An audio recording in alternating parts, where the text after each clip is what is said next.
Sciatica या sleep disc की अगर हम बात करें और सरल भाषा में अगर जानने की कोशिश करें तो साइटिका या स्लीप डिस्क कोई रोग नहीं होता है, बल्कि हमारी स्पाइन जो मणके होते हैं और प्रत्येक दो मणकों के बीच में एक जेलीनुमा रबड़ की तरह एक संरचना होती है जिसको हम डिस्क कहते हैं।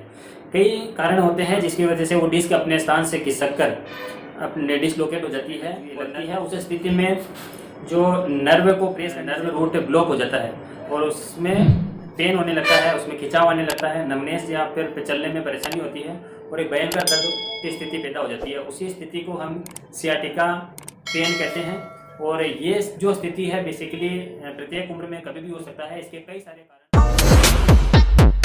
शुरुआती दौर में स्थानिक दर्द होता है जिसमें एलएस स्पाइन यानी कि हमारी कमर में दर्द बना रहता है। उसके बाद में वो दर्द कुल्ले में होता हुआ जांघ से पैर की अंगुलियों तक फैल जाता है। बैठते समय, चलते समय, उठते समय और किसी भी प्रकार के हलचल करते समय दर्द बढ़ता है और जैसे ही हम रेस्ट की स्थिति में या फिर आराम करते हैं दर्द सामान्य हो जाता है या दर्द न के बराबर होता है। साइटिक नर्व या जिस पैर में दर्द आ रहा है उसी पैर में जलन होती है और कभी कभी दोनों पैरों में जलन होती है और इसके अलावा जिस पैर में दर्द बना रहता है उस पैर में नमनेस यानी कि सुन्नापन और धीरे धीरे कमजोरी भी आने लगती है। जैसे ही कोई पेशेंट आगे झुककर सामान उठाने की कोशिश करता है उस स्थिति में बहुत भयंकर दर्द होता है और एक नस में खिंचाव आता है।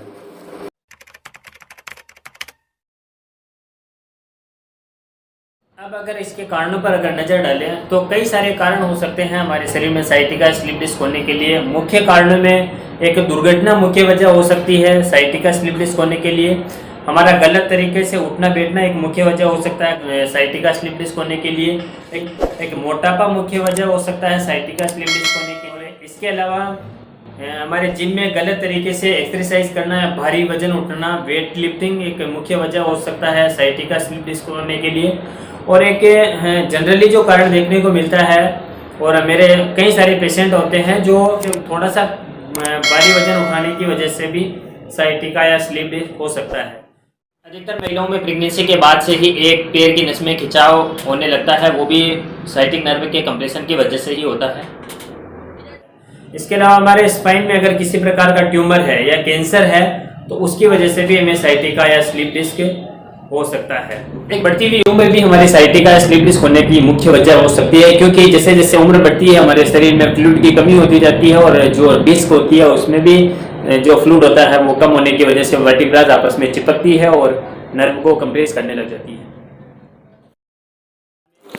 साइटिका या स्लीप डिस्क के डायग्नोसिस की बात करें तो इसमें SLRT टेस्ट किया जाता है और इसके अलावा एक्सरे कर सकते हैं, CT स्कैन और MRI करवाई जाती है, जिससे पता चलता है कि साइटिका या स्लीप डिस्क जो बीमारी है वो किस स्टेज पर है।